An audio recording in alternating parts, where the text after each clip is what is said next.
विधानसभा निवडणुकीपूर्वी सरकारने शेतकरी कर्जमाफीची घोषणा केली होती। मात्र सरकार शेतकरी कर्जमाफी करण्याच्या मनस्थितीमध्ये दिसत नसल्याचं चित्र आहे। कारण राज्याचे उपमुख्यमंत्री अजित पवार यांनी कर्जमाफी संदर्भात एक वक्तव्य केलं, त्यावरून विरोधकांनी सरकारला चांगलंच घेरलेलं आहे। पाहूयात। शेतकरी कर्जमाफीवरून राज्याचे उपमुख्यमंत्री अजित पवार यांनी पुन्हा एकदा घुमजाव केला। ज्या महायुती सरकारने शेतकऱ्यांची कर्जमाफी करणार असल्याचं आश्वासन दिलं होतं, त्याच सरकारमधील उपमुख्यमंत्री अजित पवार यांनी शेतकऱ्यांना कर्ज भरण्याची तंबी दिली आहे। सांगितलेलं कृतीमध्ये येत नाही असं म्हणत अजित पवार यांनी कर्जमाफीबद्दल शेतकऱ्यांना स्पष्ट सांगितलंय। दरम्यान त्यांच्या या वक्तव्यानंतर विरोधकांनी मात्र त्यांना धारेवर धरलंय। कर्जमाफी जाहीर केली। आज तारीख आहे 28। या कार्यक्रमाच्या निमित्तानं महाराष्ट्रातल्या जनतेला स्पष्ट सांगतो, 31 तारखेच्या आत आपापले पैसे भरा कर्जाचे। त्याच्यामध्ये जे काही सांगितलेलं होतं ते प्रत्यक्षात कृतीमध्ये येत नाही।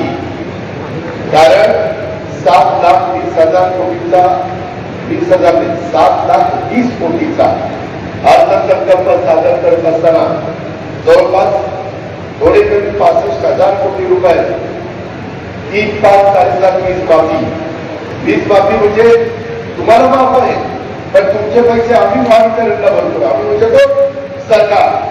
ज्या योजना निवडणुकीच्या तोंडावर आणून या राज्याची अर्थव्यवस्था खिळखिळी केली आणि म्हणून आता दिलेल्या आश्वासनाचा विसर या सरकारला झाला आहे। या सरकारची नियतच नाही मुळात द्यायची, ते देऊ शकत नाही। फक्त मतं घेण्यासाठी केलेला हा एक जुमला होता।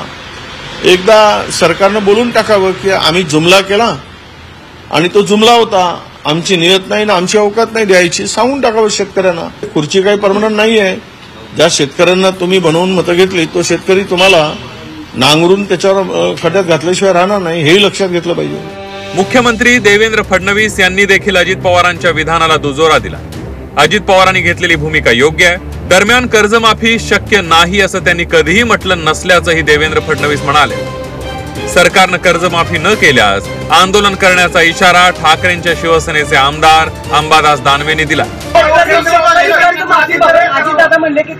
अजितदादांनी जी भूमिका मांडली आहे ती सरकारची आहे। अजितदादांनी कधी म्हटलं नाही की शक्य नाही। महायुतीच्या घटक पक्षांच्या जाहीरनाम्यामध्ये शेतकऱ्यांना कर्जमाफी करणार हे सांगितलेलं आहे आणि हे तुम्ही सांगितलं ऑक्टोबर, सप्टेंबर, ऑक्टोबरमध्ये। त्याच्यामुळं शेतकऱ्यांनी कर्ज भरणं बंद केलेलं आहे। बँकेवर सुद्धा ताण पडलेला आहे, शेतकऱ्यावर सुद्धा मला असं वाटतं व्याजाचा ताण पडलेला आहे। आताच्या घडीला शेतकरी कर्ज फेडू शकत नाही, अशा प्रकारची स्थिती आहे। सरकारने शेतकऱ्यांची कर्जमाफी केली पाहिजे। शेतकरी कर्जमाफी संदर्भात घुमजाव करण्याची दादांची ही पहिली वेळ नाहीये। या अगोदर देखील दादांनी शेतकऱ्यांच्या कर्जमाफीबद्दल एक विधान केलं होतं। माझ्या भाषणात तुम्ही कर्जमाफीबद्दल कधी ऐकलं का? शेतकऱ्यांनी विचारलेल्या प्रश्नावर दादांनी हे वक्तव्य केलं होतं।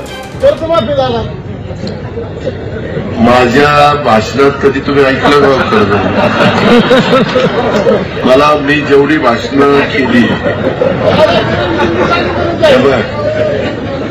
तुला एक माहिती का, अंथरून बघून हातपाय पसरायचे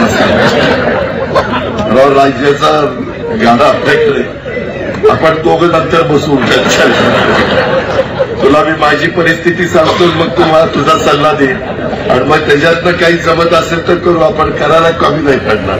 विधानसभा निवडणुकीपूर्वी महायुतीच्या जाहीरनाम्यात शेतकऱ्यांना कर्जमाफीचं आश्वासन देण्यात आलं होतं।